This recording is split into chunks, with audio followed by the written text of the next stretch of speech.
Welcome to the class 2 క్లాక్స్లో రెండో క్లాస్కి స్వాగతం. ఈరోజు దీనిలో ఒక మోడల్, సెకండ్ మోడల్ అయితే మనం డిస్కస్ చేసుకున్నాం. ఓకే, సెషన్ 2 మోడల్ 2ని డిస్కస్ చేసుకున్నాం. అదేంటంటే coincidence. Hours hand, minutes hand రెండు గరగర మొత్తం తిరుగుతూ ఉంటాయి క్లాక్లో. అయితే అవి ఎప్పుడు కోయిన్సైడ్ అవుతాయి అనేది ఇప్పుడు కాన్సెప్ట్. ఓకే, అది ఎలా కోయిన్సైడ్ అవుతాయి అనేది మనం చూసుకుందాం. Okay right. ఇప్పుడు మీరు చూసినట్టయితే ఇక్కడ క్లాక్లో 12 అవర్స్ కదా, 12 అవర్స్ ఈక్వల్ టు ఇక్కడ మీరు చూసినట్టయితే 1 2 3 4 5. 1 అవర్కి ఇక్కడ ఎన్ని ఉన్నాయండి? 5 ఉన్నాయి. అంటే దీన్ని నేనేం చెప్తున్నా అంటే 5 డివిజన్స్ అంటున్నా. అయితే టోటల్ మొత్తం 12 అవర్స్కి ఎన్ని డివిజన్స్ ఉంటాయంటే 12 × 5 60 డివిజన్స్ ఉంటాయి. ఓకే, 1 అవర్కి ఎంత ఉంటాయి? 5 డివిజన్స్ ఉంటాయి. ఓకే, సింపుల్గా చెప్పాలంటే ఒక మినిట్కి ఒక డివిజన్ ఉంటుంది. చెప్పాలంటే ఒక మినిట్కి ఒక డివిజన్ ఉంటుంది. అయితే నేనేం రాస్తున్నా అంటే speed equal to distance by time.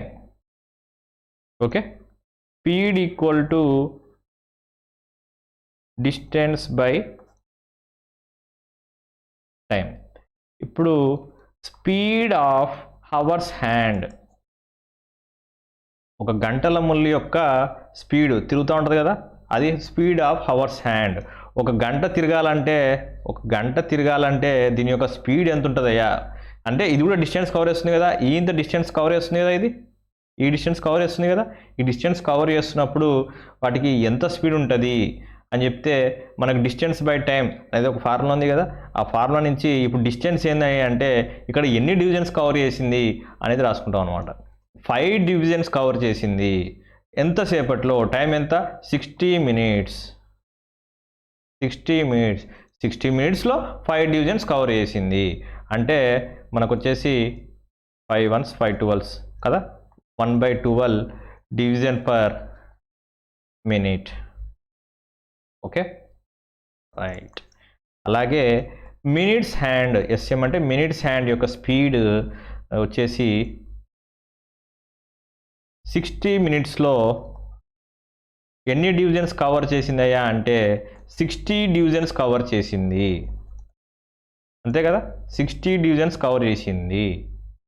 అయితే దీని యొక్క స్పీడ్ వచ్చేసి 1 డివిజన్ పర్ మినిట్.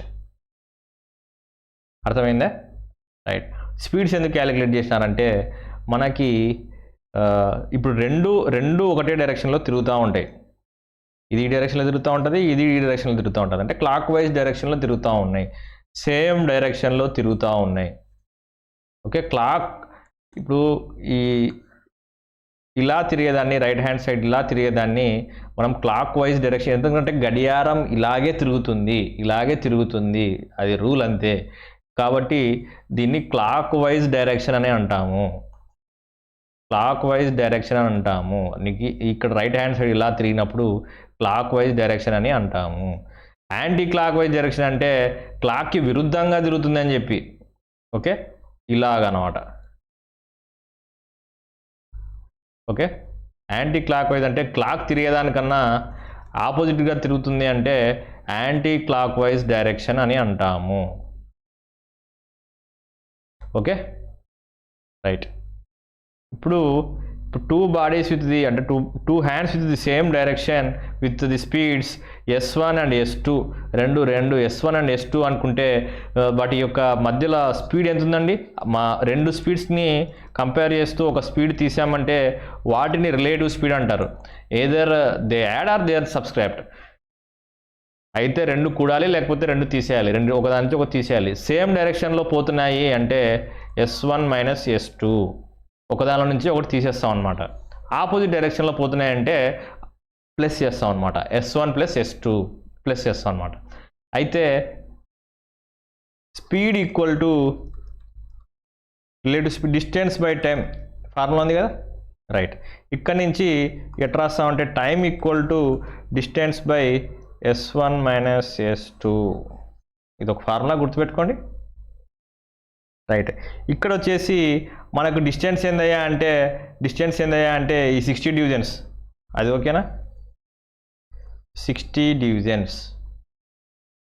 అయితే ఈ S1 అనేది నేనేం రాస్తున్నానంటే మినిట్స్ హ్యాండ్ గురించి రాస్తున్నాను అనమాట. ఎస్ఎం అనుకుందాం. S2 వచ్చేసి హవర్స్ హ్యాండ్ అని రాస్తున్నా. Fine. 1 minus 1/12 that equal to ఎంత అవుతుందండి, 60/11/12 అంటే 720/11 మినిట్స్, అంతేనా. Time equal to 720/11 minutes. దీన్ని ఇంకా మనము క్యాలిక్యులేట్ చేసుకుంటూ వస్తే మనకి ఎంత వస్తుంది, 1 hour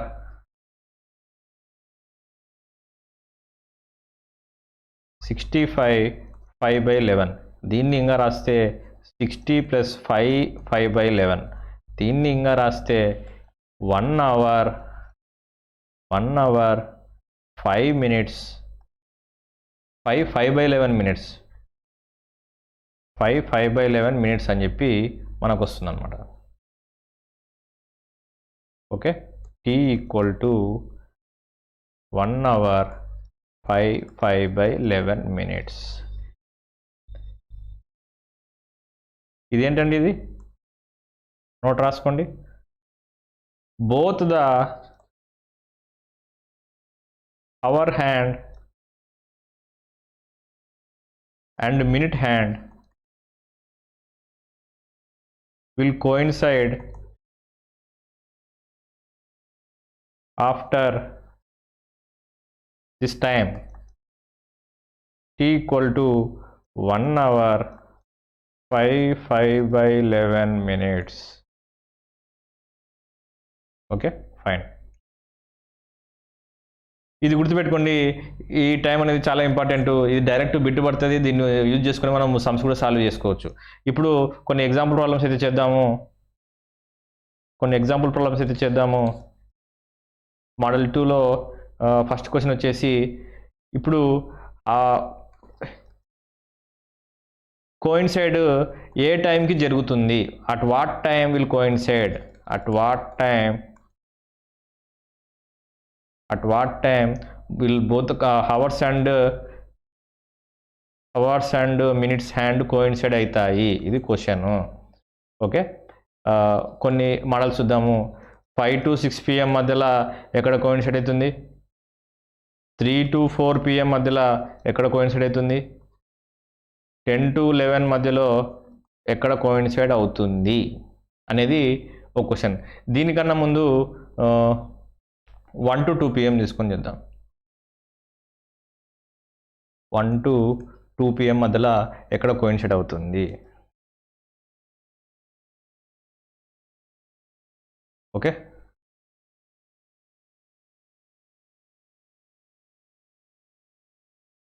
hours hand, minutes hand, ఈ రెండు ఎప్పుడు కోయిన్సైడ్ అవుతాయి ఈ 1 to 2 మధ్యలో అనేది క్వశ్చన్ అనమాట. అయితే మనకి 1 to 2 మధ్యలో ఎక్కడ కోయిన్సైడ్ అవుతుందండి,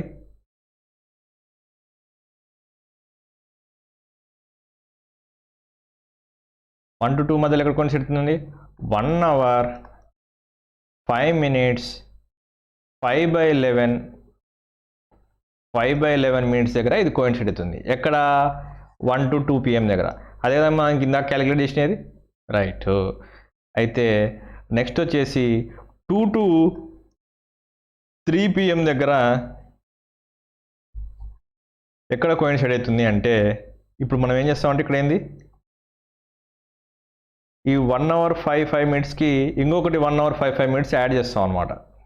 ఇప్పుడు ఏమైంది, 2 into 1 hour 5/11 మినిట్స్ ఏమైంది, 2 hour 10 minutes 10/11 మినిట్స్ దగ్గర యాడ్ అవుతుంది అనమాట.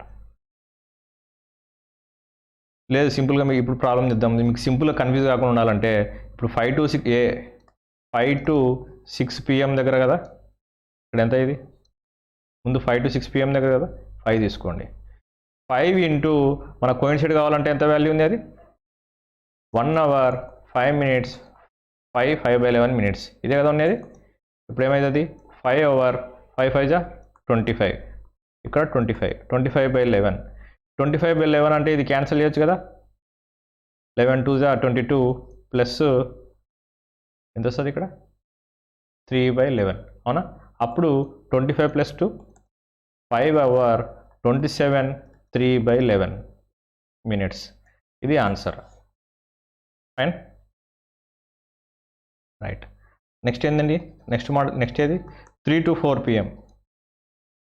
సేమ్ ఇక్కడ ముందర ఉన్న వాల్యూ తీసుకోండి, 3 into 1 hour 5/11 minutes రైటా. ఇప్పుడు 3 into 15/11 ఇప్పుడు వచ్చేసి ఎంత వస్తుంది ఇక్కడ 11తో 4 రిమైండర్ వస్తుంది కదా, ఇప్పుడు వచ్చేసి 3 16 4/11 ఇది answer.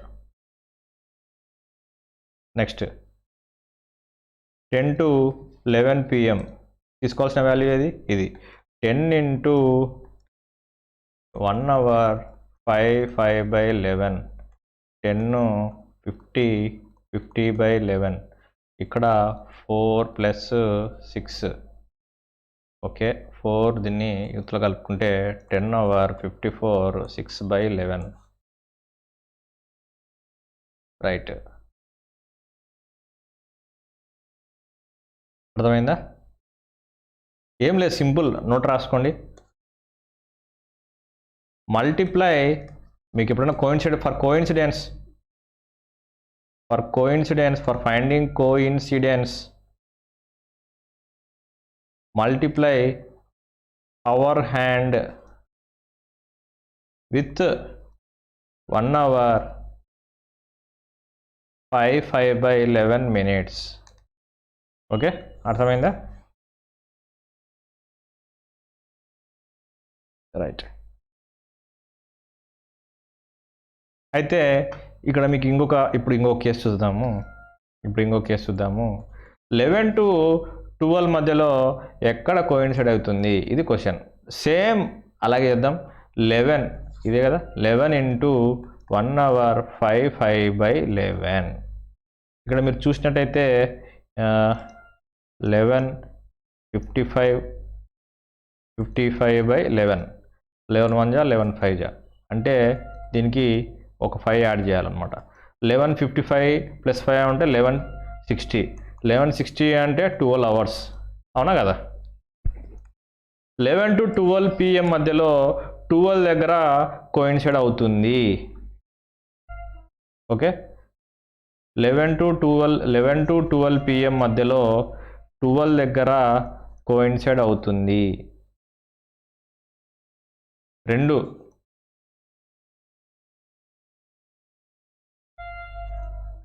Okay same case 12 to 1 మధ్యలో కూడా ఆల్రెడీ ఇక్కడ కోయిన్సైడ్ వచ్చింది కాబట్టి ఇక్కడ ఎక్కడా కోయిన్సిడెన్స్ రాదు, ఇక్కడ కోయిన్సిడెన్స్ రాదు. ఫస్ట్ వచ్చే కోయిన్సిడెన్స్ వచ్చేసి ఇక్కడే, అదే 1 hour 5/11 minutes.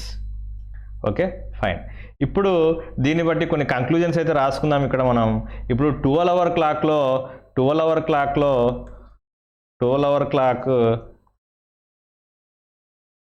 ఎన్నిసార్లు కోయిన్సైడ్ అవుతుంది ఇప్పుడు చూసుకోండి. 12 hour క్లాక్లో ఎన్నిసార్లు కోయిన్సైడ్ అవుతుంది, ఇక్కడ ఒకసారి కోయిన్సైడ్ అయిందే చూద్దాం. నేను రెడ్ లైన్తో గీస్తున్నాను. ఇక్కడ ఒకసారి కోయిన్సైడ్ అయిందే. 11 to 12 12 to 1 ఈ 2 గంటలకు కలిపి ఒకటే ఫిక్స్. ఓకే ఒకసారి ఏనండి, క్లారిటీగా ఏనండి. తర్వాత వచ్చేసి ఇక్కడ ఒకసారి కోయిన్సైడ్ అయ్యిద్ది, ఇక్కడ ఒకసారి కోయిన్సైడ్ అయ్యిద్ది, ఇక్కడ ఒకసారి కోయిన్సైడ్ అయ్యిద్ది, ఇక్కడ ఇక్కడ ఇక్కడ ఇక్కడ ఇక్కడ ఇక్కడ ఇక్కడ ఓకే లెక్క పెట్టండి. 1 2 3 4 5 6 7 8 9 10 11 టైమ్స్. ఓకే 12 hour క్లాక్లో 11 టైమ్స్ అనేది ఇది కోయిన్సైడ్ అవుతూ ఉందన్నమాట. అయితే 24 అవర్స్కి ఎన్నిసార్లు కోయిన్సిడ్ అవుతాయండి? 22 టైమ్స్. అయితే 48 అవర్స్కి ఎన్నిసార్లు కోయిన్సిడ్ అవుతాయి అండి? 44 టైమ్స్. ఏం సార్ ఇట్లా చెప్తున్నారు, 12 చెప్పినప్పుడు సరిపోదా అంటే ఈ ఫ్రీక్వెంట్ ఎగ్జామ్స్కి వచ్చే క్వశ్చన్స్ ఇవి, డైరెక్ట్ అడిగేస్తారు ఇట్లే. Okay fine. ఇక్కడ మీరు గమనించాల్సిన నోట్ రాసుకోండి ఒకటి. ఓకే 11 to 12కి 12 to 1కి కోయిన్సిడెన్స్ టైం వచ్చేసి 12 hours, 12 only. Okay fine right. ఇప్పుడు ఇంతసేపు మీకు అలా చెప్పాను కదా, ఇప్పుడు ఇంకొక మోడల్ చెప్తాను. 3 to 4 PM కోయిన్సిడెన్స్ టైం కనుక్కోవాలి. ఓకే ఇంతవరకు మనం చెప్పుకునే విధంగా ఏం చెప్పుకున్నాం మనం? T equal to distance by relative speed అని చెప్పుకున్నాం కదా.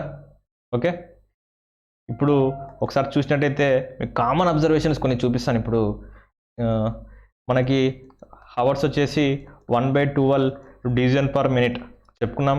నెక్స్ట్ మినిట్స్కి వచ్చేసి 1 డివిజన్ పర్ మినిట్ చెప్పుకున్నాం. ఇప్పుడు వచ్చేసి ఇక్కడ మీరు డిస్టెన్స్ ఎంత ట్రావెల్ చేసిందయ్యా అంటే ఇప్పుడు వచ్చేసి 3, ఇక్కడ బేస్ ఇక్కడ ఎంత వాల్యూ ఉంది? 3 ఉంది కదా first.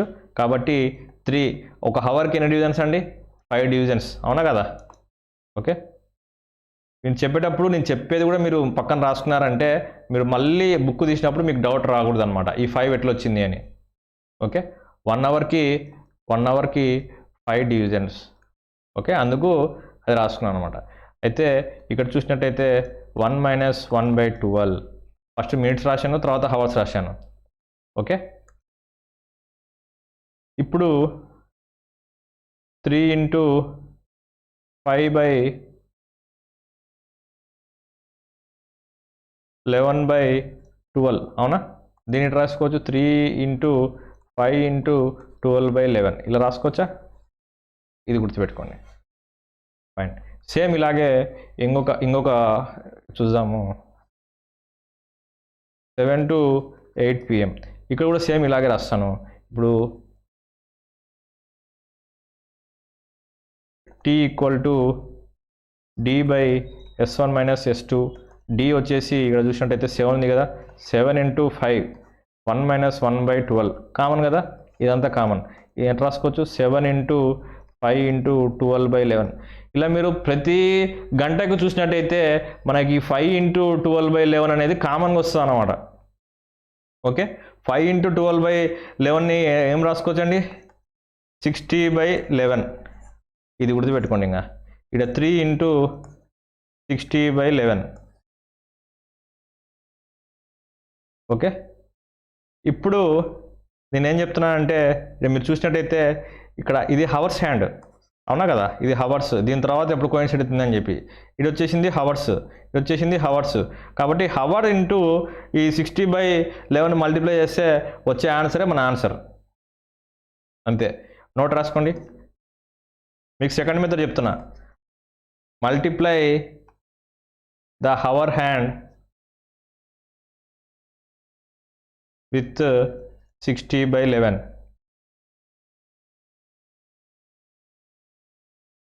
Fine.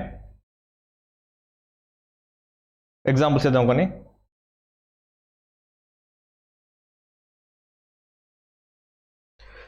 Two to 3 PM ఏం రాసుకోవచ్చండి?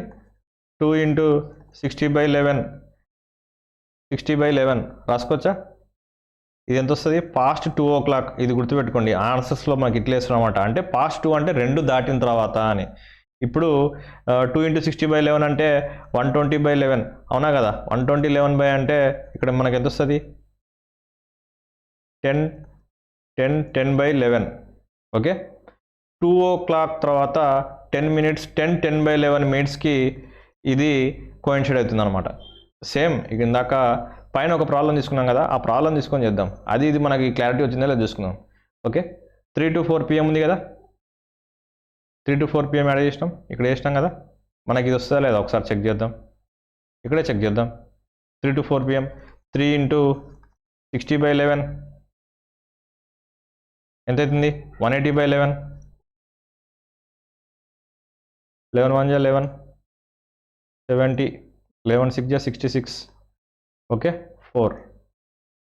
16 into 4/11 ఇది మినిట్స్ వచ్చిందే, రైట్.